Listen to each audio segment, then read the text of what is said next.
Hello, hi guys! Magandang hapon sa inyo lahat. This is Shin from Masagara Channel, a faith healer, also mata reader. So ngayong hapon na to, tingnan natin ang nagsasabihin sa inyo ng ating mga gabay. This is Archangel, seventh Archangels, seventh Archangels messages for the sign of Virgos. So guys, this reading sa reading lamang, hindi lahat makaka-resonate. Kunin lamang po makaka-relate sa inyo and comment down below kung kaninong energy ang ating nasagap. And of course, don't forget to like and subscribe my channel and hit the notification bell for more videos updates. Sa mga hindi pa po nakakapag-subscribe sa aking channel, please click nyo na po ang subscribe button dyan sa baba for all bell para updated kayo sa mga videos na i-upload natin every time in every moment. So guys, kumapit-kapit ka dahil ito na mensahe sa iyo ng ating mga gabay. And of course, don't forget to like and subscribe my channel and hit the notification bell for more videos update. Sa mga hindi pa po nakakapag-subscribe sa akin channel, please click nyo na po ang subscribe button dyan sa baba for all bell para updated kayo sa mga videos na i-upload natin every time in every moment. So guys, ito na ang mensahe sa iyo ng 7 Archangels messages for the sign of Virgo. Angel Spirit Messages, ano ang pinakamensahe sa iyo ng ating mga gabay? Diba? Okay, there's a Three of Swords.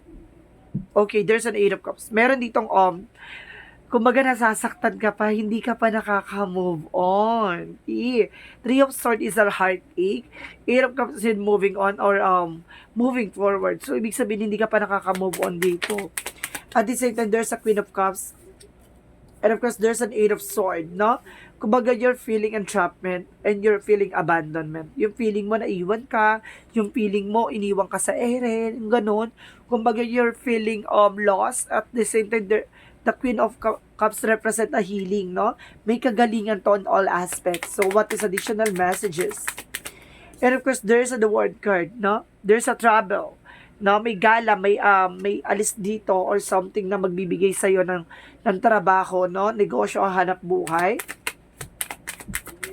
And of course, there's a Ten of Cups, happiness. Magkakaroon ka ng masaya at maligaya dito ng pamilya. And of course, sa happiness na magbibigay sa iyo ng kaligayahan, nag-uumapaw na happiness.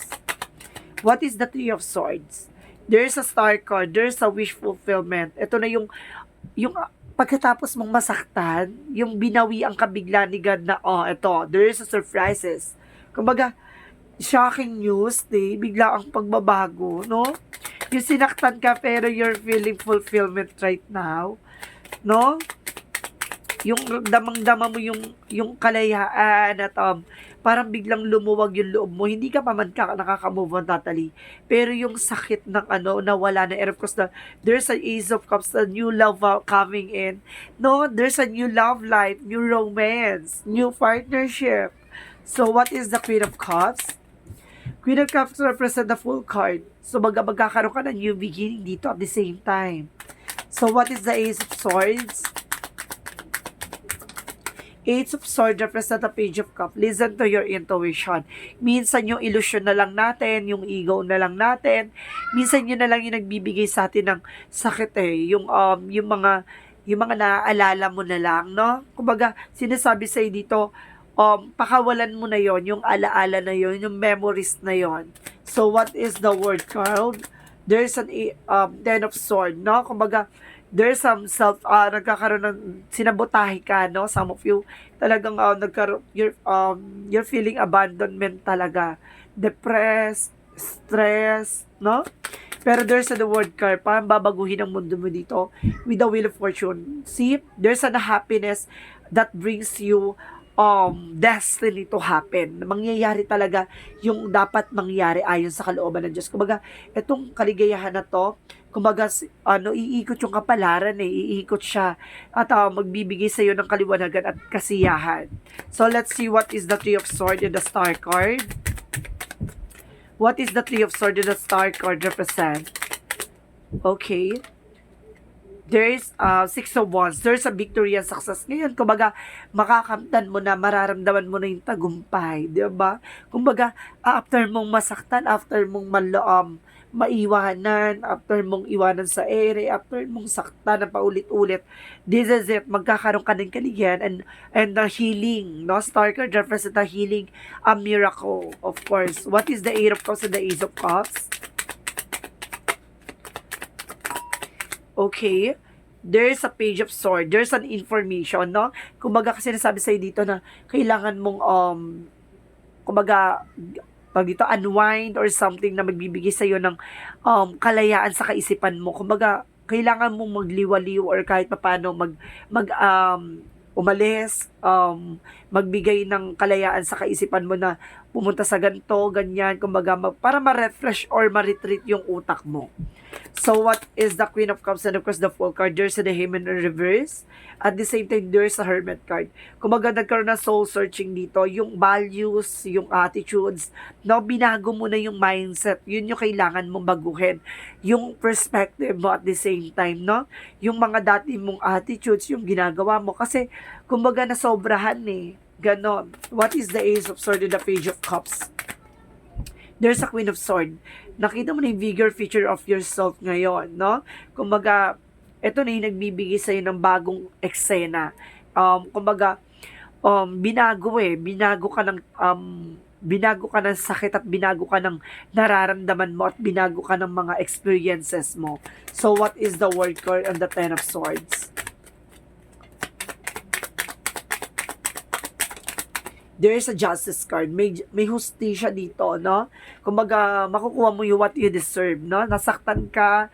Kumbaga, at the end of the time, may makikilala kang tao magbibigay sa'yo ng kaligayahan. Hindi man yung tao sa sitwasyon na lang. Di ba, magiging masaya at maligaya ka. Nakukuha mo yung mga bagay na kung ano man na meron ka. Di ba? What is the Ten of Cups and of course the Wheel of Fortune? And of course, there's the High Priestess. There's a hidden agenda or there's an unexpected moment. Kumbaga, magkakaroon ka na maligayang eksena dito with shocking news talaga. No, biglaan to. Hindi mo to inaasahan. So, let's see what is the Three of Swords, the Star card, and the Six of Wands. Okay, there's a Magician. There's a manifestation. Mamamanifest mo daw yan. Kumbaga, ibibigay sa'yo ni God, ipagkakaloob sa'yo ng universe, yung tagumpay na inaasam-asam mo. Sa larangan ng pagmamahal, sa larangan ng negosyo, trabaho, pagkakaperahan, ipagkakaloob niya sa iyo yung inaantay o inaasam-asam mo, no? What is the Eight of Cups, the Ace of Cups, and the Page of Swords? There's a Strength card, strongest energy. Kumbaga, confident, no? Kumbaga, sinasabi sa'yo dito, kailangan may kaya mong humarap, no? Kaya mong humarap sa lahat ng mga pinagdaanan mo. No, kumbaga kaya mo nang lagpasan, kaya mo nang harapin yung kinakatakutan mo, kaya mo nang labanan yung mga bagay na dati mo lang iniiwasan. Kumbaga, yung fear and of course yung doubt, nawala na yon, no? Nilabanan mo ng Strength card by confident, no? What is the Queen of Cups, the Fool card, the Hangman reverse, and the Hermit card? Okay. There is a Four of Wands. There's a celebration coming in for you. There's an engagement or homecoming, no? What is the Ace of Swords, the Page of Cups, and the Queen of Swords? There's an Empress card, rebirth, no? Kumbaga, magkakaroon ka ng panibagong eksena. Bubuhayin mo ulit yung sarili mo, no? Magkakaroon ka ng, tawag dito, yung self-love, yung, at the same time, yung parang magbubukas ka ng panibagong chapter sa buhay mo. Yung chance, no? What is the World and the Ten of Swords, Justice card? What is the World, Ten of Swords, and the Justice card? There's a Seven of Pentacles, harvest time, no? Kumbaga, after mo i-backstab, niloko, tinraidor, this is it, no? Kumbaga, the word can represent success, completions, or trouble. The justice will serve. Kumbaga, yung hustisya, no? Kumbaga, hindi bulag ang hustisya ng kapalaran o hindi bulag ang hustisya ng karma. Sinasabi sa dito, T, na kung ano man yung tinanim mo, siyang aanihin mo. Pero at the end of the time, nagkaroon ng abandonment. Kumbaga at the same time, sinasabi sa'yo dito, iniwan ka man, pero ikaw yung nanalo sa totoong laban. No? There is the Seven of Pentacles na there's an harvest time. So what is the Ten of Cups, the Wheel of Fortune, the High Priestess? There's an Nine of Pentacles, being secure and practical about sa finances, no? Kumbaga sinasabi sa'yo dito na kailangan maging wais at maging mauta kapag dating sa finances. What is the outcome? Outcome is the Six of Cups. Okay, there's a past person coming back, and of course the Seven of Swords, no? Pero patuloy pa rin yung cheating and lying, no? Kumbaga or something na niloko ka nito tapos babalik siya. Sinasabi sa'yo dito, T, na with the Eight of Pentacles, mag-focus ka sa dedications mo, sa ginagawa mo, kung ano man yung gusto mong gawin sa buhay mo.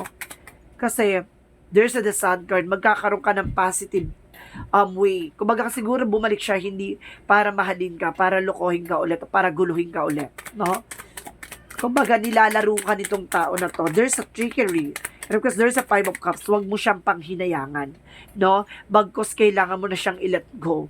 Iniwan ka nga nung una tip. Diba? Iniwan ka nga sa ere. Siyempre, magagawa niya ulit yon sa mga susunod na eksena. So, maging wais ka na dito na dapat handa ka ng kalimutan at bitawan siya. So, what is the energy? Energy is a magician and the mirror. There is a manifestation and reflection. Kumaga, kung ano man yung ginawa niya sa iyo, babalik din sa kanya. Lolo ko, hindi naman siya magiging person niya. At the same time, ikaw, diba?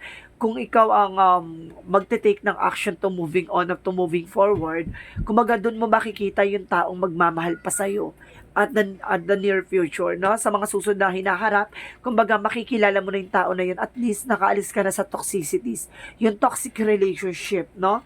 So what is additional energy? What is additional energy? Okay, there's an adjacent possibilities. May mga pinto ang magsasara sa'yo at may pinto ang magbubukas para sa'yo. Tandaan mo, hanggat may buhay ka pa, hindi uli ang lahat. Kaya mo pa rin bumangon at lumaban. So what is the Love Oracle card? There's a Hand of card. So take a chance and being strategic, no? Kumbaga nasa sayo kung paano mo aatakihin yung eksena, no? Nasa sayo yung alas, no? At the same time, there's the runner, no? Kumbaga nagkaroon dito ng yun nga, kumbaga tinalikuran at iniwang ka, 'di ba? And of course, not enough, no? Kumbaga, ngayon nasa sayo na yan kung magkakaroon ka ng self-sabotage. And of course, sinasabi sa'yo dito na alisin mo yung ego issues and of course yung fear, no? Kumbaga, nagkakaroon ka kasi ng lack of confidence dito this past few months, this past few years, na nagkaroon ka ng abandonment. Kumbaga, dahil doon na walang ka ng confidence sa sarili mo, kailangan mo yung ibalik yon, no? Sa sarili mo. So, what is additional messages? What is additional messages? Para sinasabi ng Seven Archangels dito na kailangan mong ibalik yung mga bagay or yung ways, no, na ginagawa mo before nung bago ka pa magmahal, 'di ba?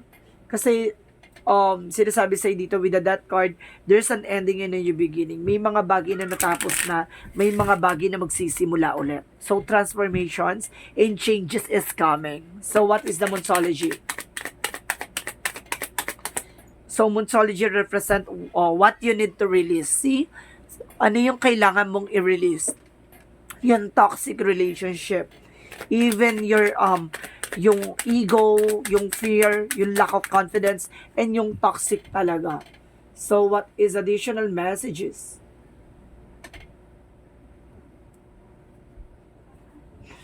So, let's see for Monsology. Look at the bigger picture. Tingnan mo yung sarili mo. 5 years, 10 years from now, kung asan ka na ngayon, 'di ba? Kung pag kinalimutan mo, tinalikuran mo at mag-ano ka, humarap ka sa bagong eksena. 5 years, 10 years from now, or ilan taon pa man ang lilipas, tingnan mo yung sarili mo, ibang-iba ka na sa dating ikaw. Tandaan mo yan. Huwag mong titignan yung sarili mo pabalik. Huwag tingnan mo yung sarili mo pasulong. What is Archangel Michael? Admit to yourself and act accordingly. So, tanggapin mo sa sarili mo kung ano man nung nangyari sa'yo, di ba? At ayun ang, ayun yung, kumbaga, ayun yung gawin mo, di ba? And of course, sinasabi sa'yo dito, lean on God, the angels are full support. Ibig sabihin dito, kumbaga, huwag ka mag-alala, si God daw ay nasa tabi mo at sinusuportahan ka even ng ating angel spirit. Diba? Siguro nangyari yan hindi dahil, kumbaga, saktan ka, kumbaga dahil para alisin siya sa'yo kasi hindi siya makakabuti sa'yo. Binigyan ka ng lesson ni God to know what you worth, no? What is your worth? Kung ano yung halaga mo. And of course, free yourself. So, ibig sabihin dito, it's time to take back control of your life. So, ibig sabihin dito, kailangan ibalik mo yung sarili mo na ikaw lang ang may control niyan. At kailangan mamahalin yung sarili mo at tanggapin kung ano man ang meron ka. At may taong darating, no, na handang mahalin yung flaws mo. Even yung mga pangit na katangian mo, mamahalin ka niya maging sino ka man. Pati yung mga nangyari sa'yo from the past, tatanggapin niya yan.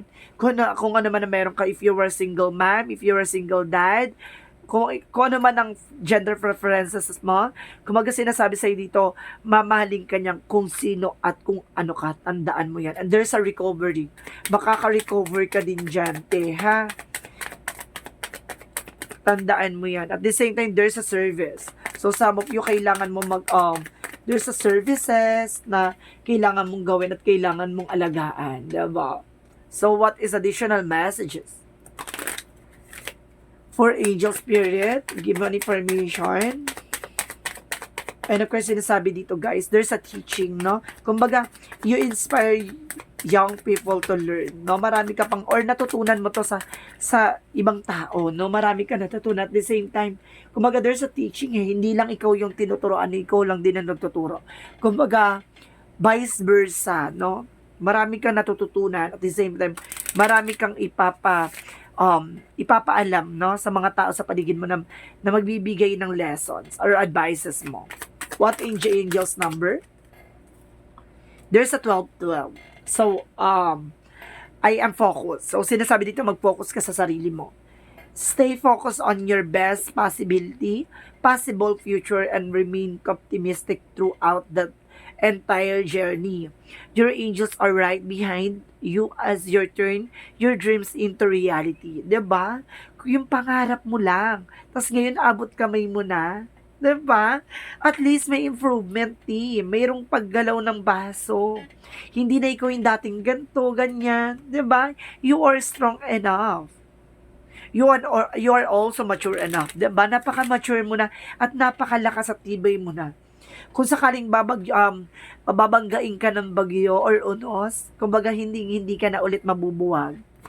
Kasi napakatibay ng pundasyon mo. So what is the Jesus loving quotes? The Comforter, which is the Holy Spirit, whom the Father will send you in my name. He shall teach you all things. See? Diba? May mga instrumento na ibibigay sa iyo si God para tulungan ka, para gabayan ka, para bigyan ka ng lesson, para maramdaman at maranasan mo yung mga bagay na matututunan mo in the near future. 'Di ba? Nasa journey mo yan yung masaktan, maloko, maiwan. Kumbaga, it's a part of your journey na maranasan yan. Kasi, kumbaga, minumuld ka ni God bilang isang malakas at matibay kumbaga, tawag dito, na pinapatibay at pinapalakas ka niya bilang isang tao. Diba? So, what is the messages of life?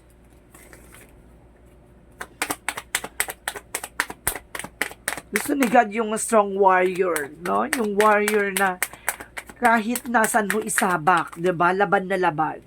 At the same time, there is some love appears. So, let's see. I re-announce my pain and release my resistance. Today I choose to reside in the light of my being. I rise up boldly and shall ask for the understanding that will free me of my duality. My prayer are heard. God sends angelic help so that love and peace find their way to me. And when I open my eyes, love appears. So, ibig sabihin dito, nararanasan mo na, nararamdaman mo na mahal ka talaga. At alam mong may nagmamahal sa'yo. 'Di ba? Kumbaga, sinaktan ka man ng tao na 'to, pero mas marami pa rin nagmamahal sa'yo at marami pa ring taong sumusuporta sa'yo.